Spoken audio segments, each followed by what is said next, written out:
Barbershop Talk. We are back. Donovan Bailey here with Andre Crockett, and we are blessed to have Dr. Jeffery Boyd here on one of our last couple of shows here for this first season. We are here for you all. Remember, we are here for the at-risk community. We're here for the African American community, our minority communities, and certainly those voiceless communities. It's been a pleasure this first season, and as we kind of close down into our next season, we want you all to help us out. But we're going to go out strong this first season and look forward to our future season. Remember, we have our social media site. Our website is coming. We also have our YouTube channel. So welcome to Barbershop Talk Live. We have Gil here. I forgot to say that. What's up, Gil? Hey, Gil's going to get his cuts on. So if you need a haircut, come on down. We'll get you live, and we'll get you on our show, too, getting you cut on. So, but we want to jump in right away. Thank you, Dr. Boyd, for being here. We want to go into our elephant in the room conversations just right away. In the last couple of weeks, gentlemen, one thing that hit me, and I have this up here, we don't have our monitor up today. This tripped me out, and maybe I have a wrong perspective of what life is all about. But the NBA players that are getting paid $200,000, $150,000, $300,000. The commissioner, in one of his speeches, I forget what the context was, said they're just unhappy. Some of them are unhappy. And Charles Barkley chimed in. He said this is one of the stupidest things that the commissioner has ever said. How can a guy getting paid $300 million be unhappy? And I kind of thought, and I've learned, money can't make happiness, but it can show them by a therapist, right? So and I'm thinking, how are they unhappy getting paid all that money and having all that access to all the things that they have? What do you all think about that? I'll let you do that since you're the guest. I gotta be polite. Well, I think, just from, my thoughts on it are, I guess when you think that, you're making millions and others are making billions off your skills, so I think I think when you think about the ticket sales, not only that, the swag, the athletic gear that, they're making, all the TV contracts, so, sure, you're making, like I said, you're making $300,000, but you're the product that they're selling. Right. So I think if you just think about equity, again, I'll take $200 million a year myself. I think I'll be thankful and satisfied. But I guess when you look at the big picture, they're thinking, well, we want a slice of that pie. We don't want to just be millionaires. We want to be billionaires, type of thing. I can see that. I think things have changed. It evolved since Charles Barkley, Michael Jordan, and the rest of them. These young guys are now as entrepreneurs, and they see that that they're worth, and they want a part of it. And I think they should get a part of it. Everybody else capitalize off from them. They want to be able to capitalize as well. And you got that situation with the agent, LeBron's agent, which is one of his friends. I can't remember what his name is. They're mad at him because they're starting to get people. In fact, they just signed your boy from Golden State, Kevin Durant. They just signed Green. Draymond Green. Right. So there's some speculation he's going to go to the LA, but certainly he's one of them. Another elephant in the room. I don't know if it's an elephant in the room, but this education controversy. These folks in Hollywood, they got their kids out. And when I heard that, I was reminded of a movie, one of the superhero movies where Will Smith is a superhero. And he's a villain superhero. So toward the front part of any questions while you're going. So toward the front part of it, they're making a deal with him to work for them. And one of the things he says is, "I want you to make sure my daughter gets in the best colleges." With all that money, he said, "If you don't have the money, y'all just white people that thing and just get them in there." That was kind of the comic relief of that little segment. But when I heard this, I'm like, I am not surprised. This goes on. They just got caught. And I don't want to excuse it, but you being a high class, high level college professional, what are your thoughts about that? And also, since you run a community college, the biggest college here locally, but what are your thoughts about that? Well, like you said, I think it just, it came from under the carpet. This has been going on for a long time. So it's like you think about back in when the Rodney King incident, the first time that it was ever seen on camera. But then people are saying that this has been going on for years. Right. So I think it's really, I said, sad that it's a privilege that, you know, higher education is a privilege, but like when you already have money and now you just want to make sure your kids get in the, you know, the top schools without even, you know, earning it, or, you know, photoshopping their picture into the athletes. And it just takes away from the, you know, again, it's like a mission of community college. We're open access. We're here to help those that are in the lower, you know, 10 percentile economically, helping them get to a higher economic place. And so, you know, our mission is totally different, but I think it's just, again, much of the same. And again, finally, you know, money talks. It's always the same, that you're just gonna, you know, what it is. It's systemic. And Right. it's, you know, they're, not only that, you think about, you know, they already have, their families are already wealthy, their kids are gonna be successful anyway. Right. So I just think it's uncovered, but it's been going on for a long time. Yeah. So with that said, do you think there's really a need for affirmative action? Ooh. I told you. But that's the big argument now that they're really having because of this. The playing field has never been fair. Right. But now, since it's out now, you know, we have an NAACP and others saying this is one reason why we really need affirmative action. So what is your opinion? Yeah, you always bring these tough questions, right? I told you, Dr. Forty, he's gonna bring these guys from Maryland, they're not, you know. But, you know, I think, again, I've always looked at affirmative action as if you have two people that are, say, equally qualified. Say you have the same GPA, you have the same, you know, grades, you're coming in with pretty much the same qualifications. I just think that you have to look at, again, you look at what's equity. So, you know, the percentages are, you know, say 75% of any institution is white, for example. So the only way you're going to try to mirror society is to try to make sure you get more people from diverse cultures into your school. So I think affirmative action is still important, and that when you have two people with equal qualification, I think that there should be the extra points, if you will, to try to diversify your school. Because one thing about RCTC that I think is rich is you got to think about it. When you grow up in a certain neighborhood that doesn't have a lot of diversity, your first exposure, no doubt, may be at a college where you're working with people that are different from you, and that prepares you better for society. When you're going to be a professional and you're making higher decisions, you're going to not be afraid of that person because they're different than you. It exposes you to something that I think that's what makes our society rich. That, you know, diversity is one thing. So I think in higher ed, it's very important because, again, when you go out to a professional job, your customers are going to be diverse. You need to be able to deal and understand your customers, what their needs are, and not have that fear factor of who may be in your neighborhood or who's not in your neighborhood. And we're fortunate because RCTC is probably one of the more diverse places in Rochester. Like our school systems, our public school system. So that's pretty good. Do you get? I'm getting all in your business now. Do you get boosters coming after you saying, "Hey, I am a 40-year alum of RCTC, so therefore you will make sure my boy is starting for the football team"? No, I don't think you get that as much here. You know, again, I mean, I'll take the donation. Don't get me wrong. You know, the RCTC Foundation will take not that we're gonna get your kid in school. I don't think you find that as much at community college. We're there really to help those that, again, that are. I mean, higher ed is higher ed. I always say English 100 is English 100, whether you take it at RCTC or Yale. You know, it's the same. You're getting the same educational, same professors with the same qualifications.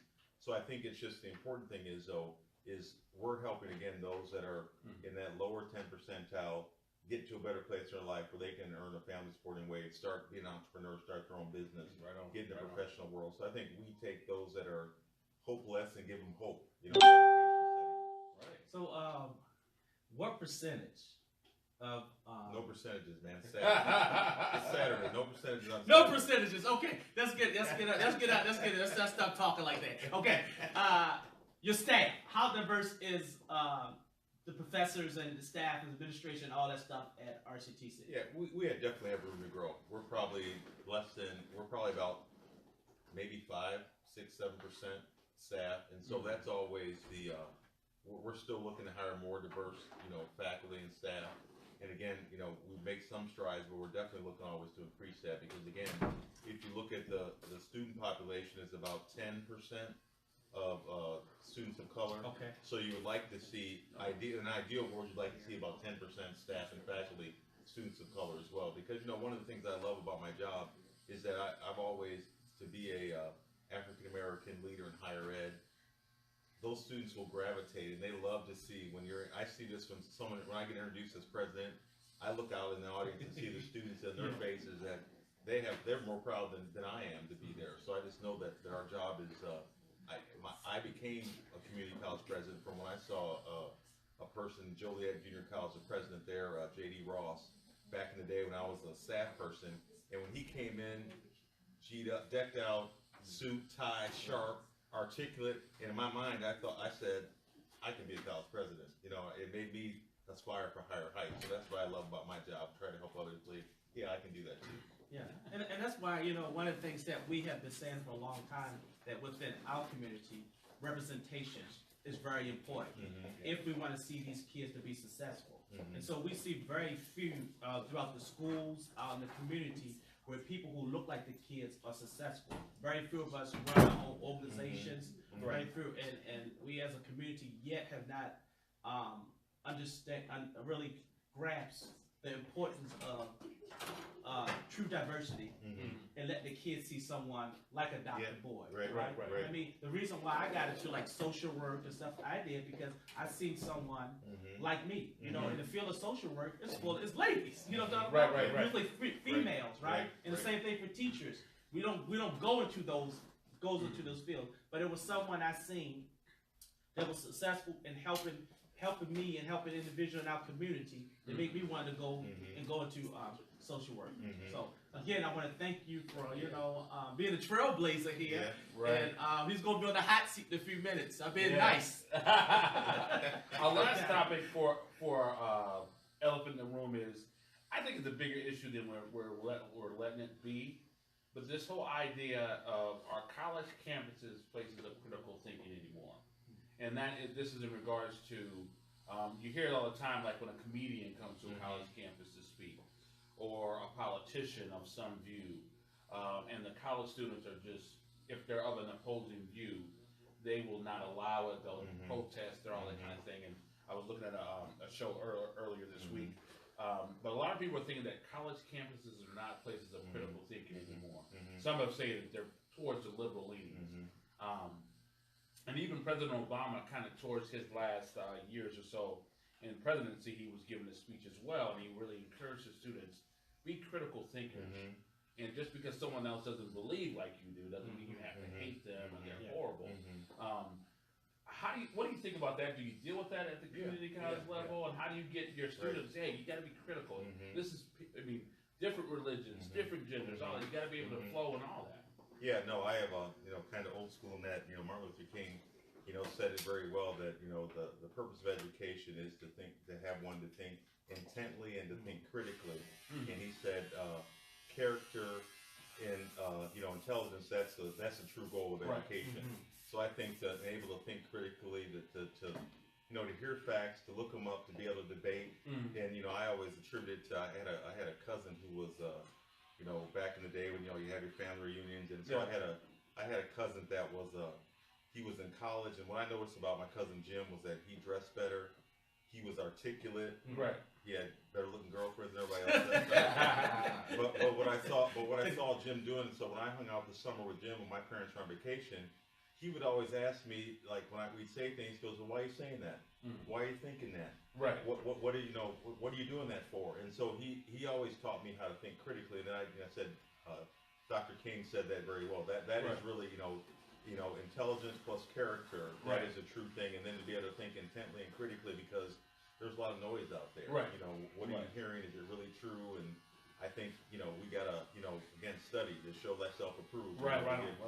So I think that's very important. So do you think that, I mean, I know everybody upbringing is totally different, but I know typically in an African American family, when we are critical thinkers or we ask questions or like that, we either get shut up quick. So do you think that affect us in the long run? Yeah, I mean, obviously your culture and what you're around, like I just was saying. So I had, cousins on other sides that were more concerned with other things besides education and thinking. So for me, I was a person that looked very, very closely at what was going on around me. So I thought, what kind of person do I want to be? And I saw Jim, not only go to college, but then to get jobs, in accounting mean, and just a professional living, dressing better, nicer. Not that the material thing's important, but I thought, I was never, these hands, I've never worked in a factory, never was good at digging ditches. And so the only thing I thought I was good at, besides basketball. We're going to talk about that. We're going to open that. I got something for him at the end. That's a special surprise. Sorry for cut you off. That's such a surprise. But I thought for me that I just didn't know I didn't want to be a factory worker, or I didn't want to be a person. Nothing wrong with working in taking care of your family. However you can do anything to do to take care of your family is valuable. It talks about. But for me, I just felt that my dad said, "Boy, you're not good using your hands. You better use your mind." And so I always thought about how to use my mind, and that's what I thought. So being able to think critically, and I still pride myself in that and try to pass it on to my kids as well. So you ain't I hope you didn't try to get kids to do stuff. What are you talking about? You know what you talking about? You was one of those guys who tried to leave those kids to do stuff that that you shouldn't. When did I say that? No, I'm asking you. I'm the offspring. I mean, I'm talking. You know how talking about you can get your younger siblings or get them to do. You know what I'm talking about? Yeah. So was you that kind of? Well, I thought I was leadership. I think of it like I think of a story when we were kids and we were going by this neighborhood, and so there was this lady's purse on her porch, and so two of my friends, we had four of us. Two of my friends said, "Hell, we can get that lady. We can get that purse." And then the other two of us said, "We're not getting that purse." We walked the other way. Well, the two that went and got the purse, I don't know if they got caught. But those two guys spent time in jail. The other two of us are two guys that went to college and had better careers. So I think even back then, trying to lead to think no, and not saying I never did anything wrong. I mean that would be a lie, obviously. But I think at certain times it's choices you make, and you have to think about where do you want to see yourself, at the end of your life, in a sense. Yeah. No, I mean that's what I mean. I didn't make a lot of good choices, but I made the right choices at the right time, and that's what you're saying. Key. And that's what separated me from my brothers and cousins and them. And that's why I'm here today. Some of them are dead or in jail. Right. And some of that come from my basketball coach.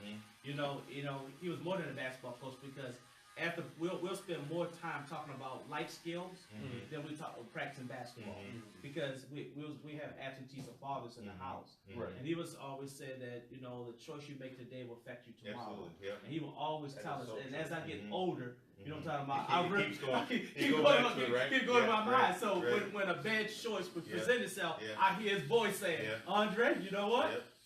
Choices, Right. choices." Absolutely. And I realized that a lot of individuals that I work with, that they make bad choices because nobody ever show them that it's other options. Right? It's real tough to make good options when you don't see other options. And so what you're saying that you had a good upbringing, at least a father in my house, and they taught you to see other options, other things outside of your normal environment. Yeah, and I think it's important too. I mean, obviously we all made mistakes. I mean, so I think that it's like you can't forgetting the things behind pressing on to the things that are ahead. You can't just stay in where you waddle in your misery or your mistake. You got to learn from it and then go and try to change your path. I mean, because we're all going to have our downfalls at certain times. Well, hey, those are our thoughts on our elephant in the room. Be critical thinkers. It's very important, particularly within our culture, because we tend to judge on who's authentically African and who's not. Like Dr. Was that Ben saying Carson. trust and verify or something like that? Yeah. Poor Dr. Ben Carson, he's getting vilified, but he is a neurosurgeon and did some great things. Yeah. But that's one of the. But be critical thinkers. That is very, very key. Well, we have Dr. Boyd here from RCTC. Thank you for joining us. My pleasure. As it is in this community, I know for me, until the weather breaks, we don't know who's here, right? we don't have people like, where you from? Or whatever. Right. So tell us about who you are. You've been here almost a year, and how'd you get here? Well, thanks for that. Yeah, so I grew up in Illinois, the basketball state, right? Indiana. So I grew up in Illinois, Hoosiers. outside of Chicago, out in the western suburb of Chicago. Grew up, mom and dad, married for 40 plus years. Had one brother, and so again went to high school basketball like everybody thought I was gonna be a NBA star, right? Learned a lot of critical lessons from my high school years. So high school, graduated, looked up and said, now what? Didn't really know, but like I said, I had that cousin that I thought, well, I'm gonna go to college, enrolled in a community college. Started out, ended up getting my associate's degree in criminal justice. I was a police officer for 9 years. Finished that career. That was out in California. And then from there, I started kind of trekking towards higher ed. Got a job at a community college as a minority student retention coordinator.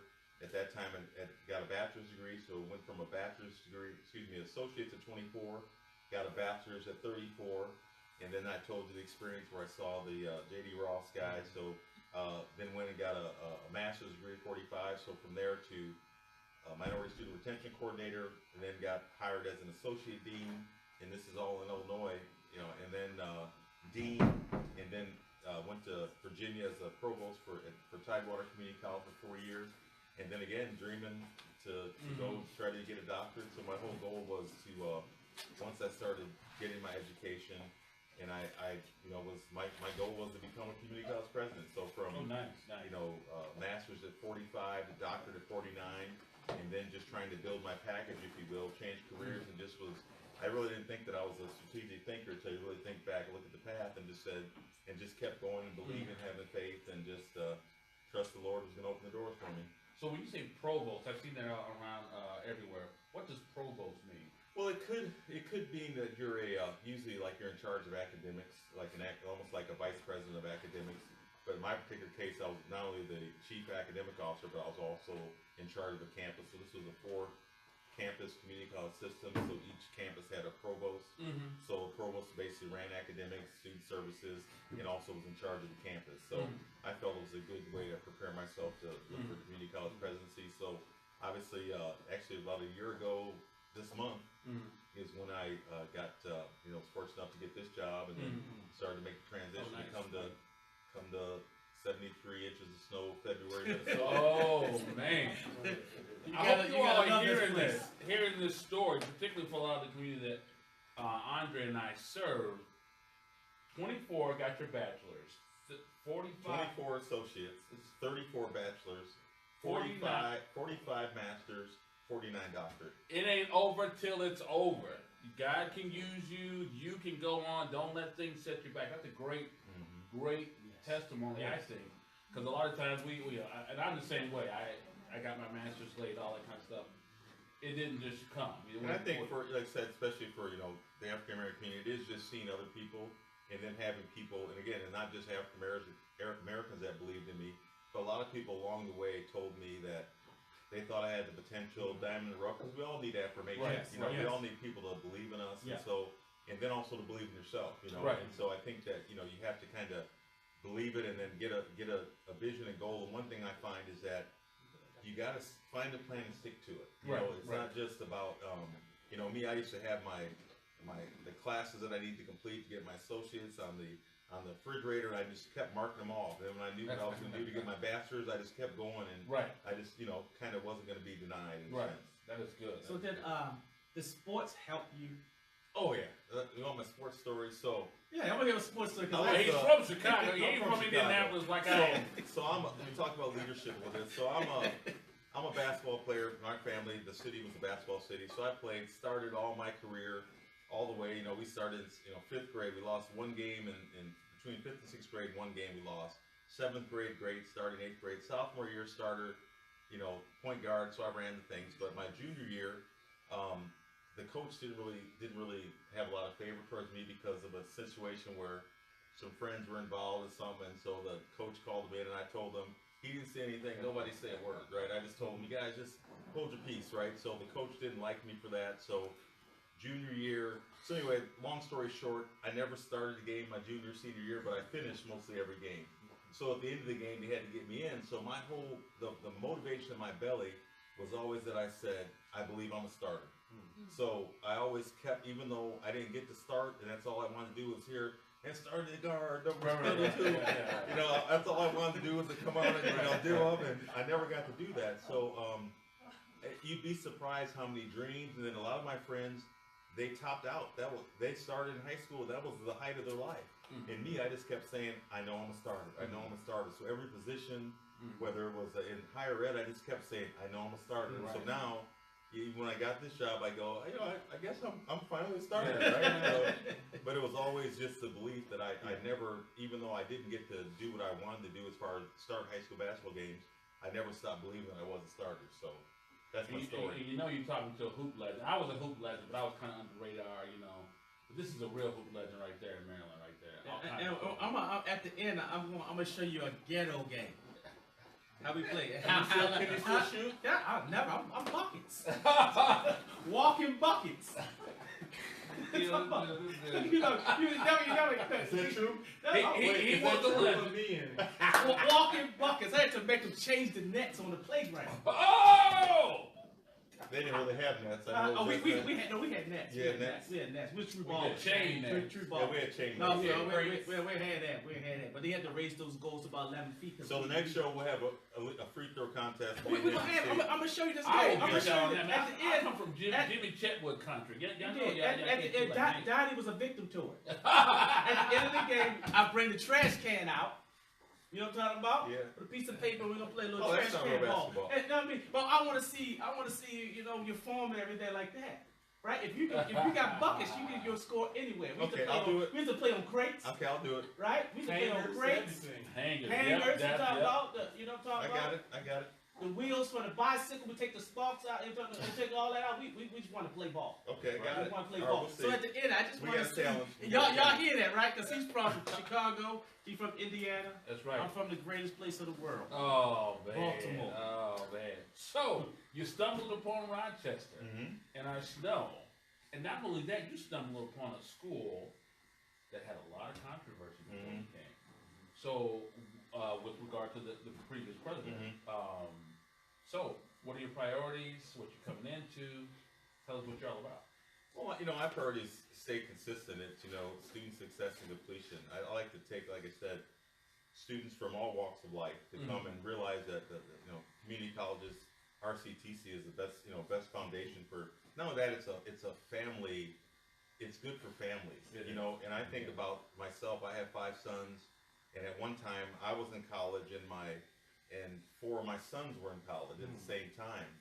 So without community colleges, I couldn't have made it because, again, most of my boys, and I have 3 sons with master's degrees, and so all my boys started at community colleges. So nice. they got their first couple years in, and I tell people, when you get to the place where you get a bachelor's, master's, and you go get a job, they never look and say, oh, I see you got 2 years at community college. They look and say, if that's your choice, you have a bachelor's degree, you have a master's degree. I agree, yeah. And again, for families, I'm advertising for families, start your kids at community colleges.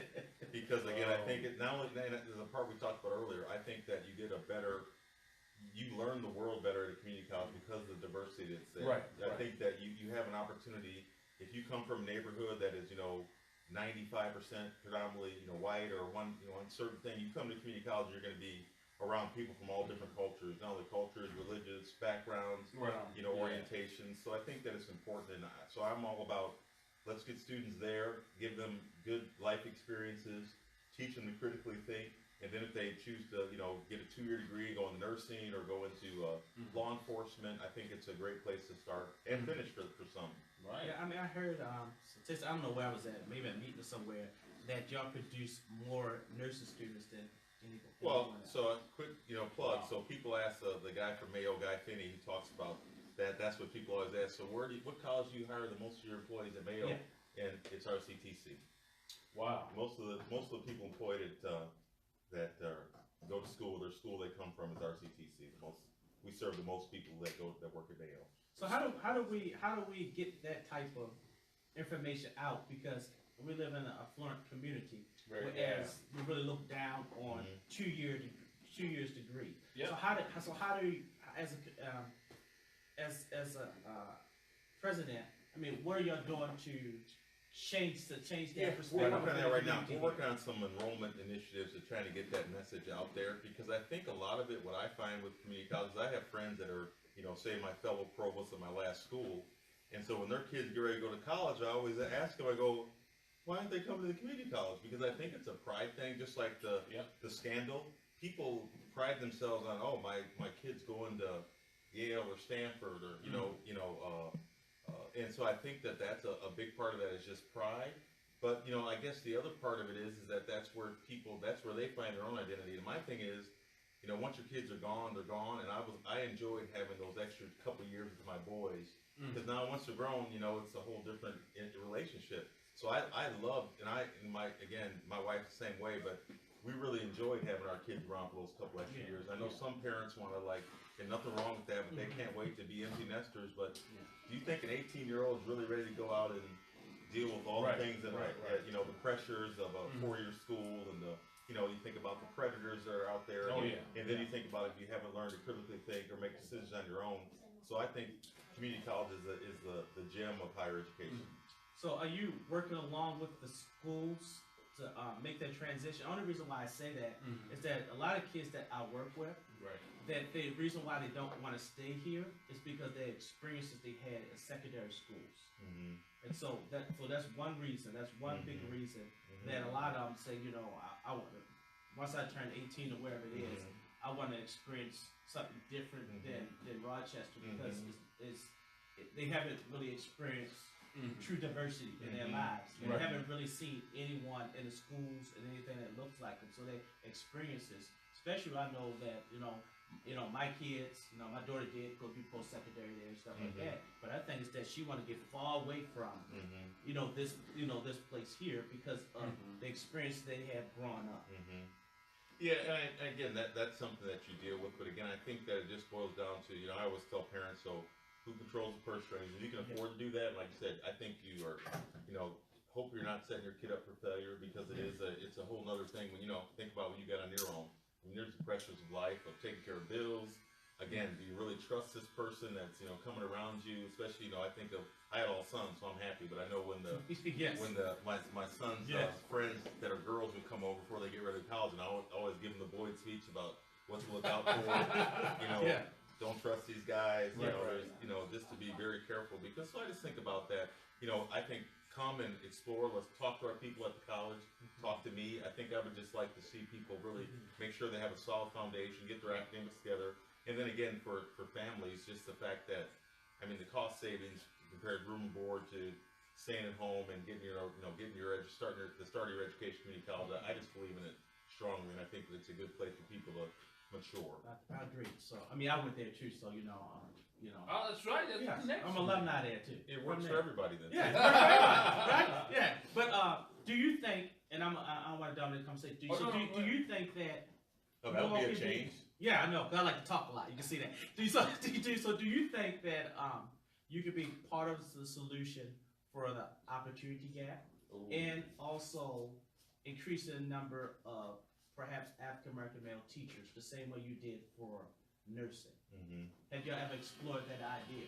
Well, definitely part of the opportunity gap, because again, I think that you have to, what it does is it gives you, again, you go to a university, you got to figure, you could be in a class of, say an English class, you're one in out of 100 students in some of the large auditorium type classes, where it's smaller class size at RCTC, you may be 1 in 20, you have more opportunity to interact with your instructor, more opportunity to get closer to faculty and staff and friends. So I just think that you have to think about, again, what do you want to do? I think making sure you have a plan, first of all. You know, if you don't know, families, you know, kids, come talk to somebody about what is your plan? What do you want to major in? So I think pathways is a big term that I think students have to get on the right pathway to know. Like I said, I was very fortunate, and some people tell me, my counselors, that I always say, well, it's that easy. Why don't you just get them on a path, let them stick with it? But everyone doesn't think like that, and some people see the world differently. I was just always the guy that, okay, this is the plan, I'm sticking with it. Yeah. You know, and so, you know, vanilla ice cream and strawberry sauce. I'm very plain, easy to please, right? And so that's where I think sometimes you have to find a place where you can get a plan and then find people that can support services, the wraparound services. You know, I think that's very important. So you said 10% of the school is minority or African American? Students of color. Wow, I was, every time I'm over there, I'm thinking like 20, 30%. Yeah. Really around 10%. Yes, about 10%. Right. Now, a lot of with the clientele we work with in the public defender office, a lot of them don't have the academic aptitude to really take on college. They get their GED, or they squeeze by to finish high school. As I understand it, the community college has a way of helping them go into. Yeah. Can you kind of explain that? Yeah, so I mean, once you have a high school diploma, you're you know, we have open access. So you're able to apply. Then you might take some testing to see where you land in, like in English or math and some of your other courses. But then again, there are those support services. You may start a little bit, you know. Again, I was a good student, but I wasn't, you know, top notch in English and or math is really not my subject. You know, do what I got to do there. But as far as the other things, I think you got to realize and use the tools. I tell students all the time now, C's equals degrees, right? Meaning that if you can pass the class with a C, you can make it. And again, no one, when you go to an employer, very few are going to look and say, "Oh, let me check your GPA. You passed, you got your degree." Right. But then also with the internet. And with Google, as I was working on my doctorate and so forth, I mean, there are so many things that you have to, you know, write and put in the right, you know, phrases and so forth.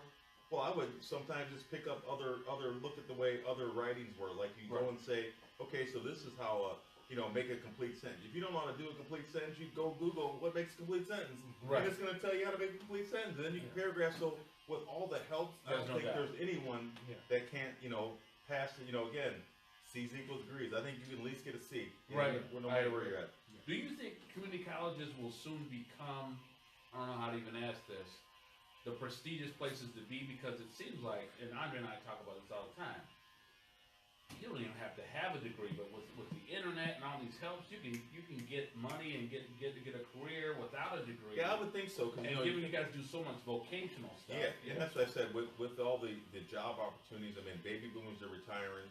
All you hear about, again, low unemployment with the employers that have job openings. So I think you got to find where your niche is. And then I always tell people, if you can go from an hourly job, you know, say you're, you know, working at a place and you're working hourly with a degree or certificate, you can go from, if you miss work hourly, you can miss 8 hours if you're sick. But if you have a degree, you get on salary. You missed 8 hours, you're still getting paid. Right. So I think that if it's just a matter of economics, just by getting a certificate or degree, it's going to help you move forward in your life. And then again, you can decide, hey, maybe I'll get more of this. But you go into an employer where you have two equally people other than one has a degree in the area. Say it's, you know, automotive mechanics, you know brakes. You got a certificate from RCTC and as a brake mechanic. Well, then it's gonna help you in your career. And so you just have to find what you want to do. And I just think that with the work shortage and the need for skilled workers, you know, I always talk about a well-educated workforce. Community colleges gives you, I think it's more behind theory and the practice, you know, so I think you can do something, but do you understand the theory behind why you're doing that? Are you all, and this is going to sound weird, and I'll kind of get there, are you all, is RCTC a felon-friendly college? I mean, you can come from a background, maybe you have a felony and you're working through it, maybe you're going to get expunged a little bit. Can students who have had a rough past, and obviously they're on record, come to RCTC and get going in their education? Yeah, the educational part isn't the tough part. Yeah, absolutely. We're an open access institution. And so the thing is that what I've seen in some communities and kind of new trend is to work with the employers. So they're on a track that not only are they come to get their education, but then there's a job at the end of that where they will they will hire them. I think you were talking about that a little bit. So a lot of the programs where you're going to have people that may have, you know, made those mistakes, but now they change and there's jobs and they have a skill.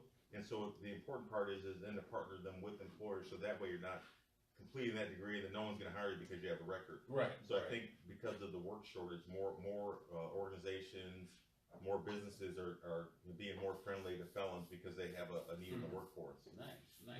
And Barbara, Gil, they have a question for you. Well, I do. Number one, I just want to thank you because I started there in '99. Don't count my age. But I started there in '99, and I am a felon. And I'm back in school. I'm at RCTC now at 44, and the structure of the school is like completely different. Where back then they had actual students tutoring us, where now they have people with master's degrees and stuff like that in the tutoring area that are retired, and they help a lot.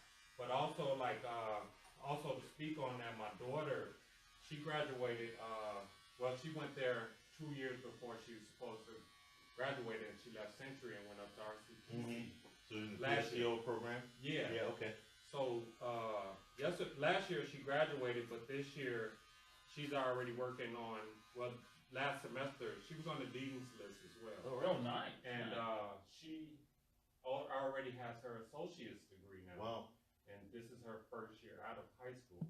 And it was just shocking, but I just want to say how well you're doing up No, there. that's awesome, and so, and that's, you know, that's what's important, that, you know, we can help people, you know, start where maybe they didn't think they can get, and then again, once you, my thing is, you get the paper. I have never taken a pay cut from every degree that I've, you know, it helps you, and again, it's just, it's what society demands, if you will, and so it just shows that, like one of my former presidents says, you're no smarter the day you finish your doctorate than the day you started.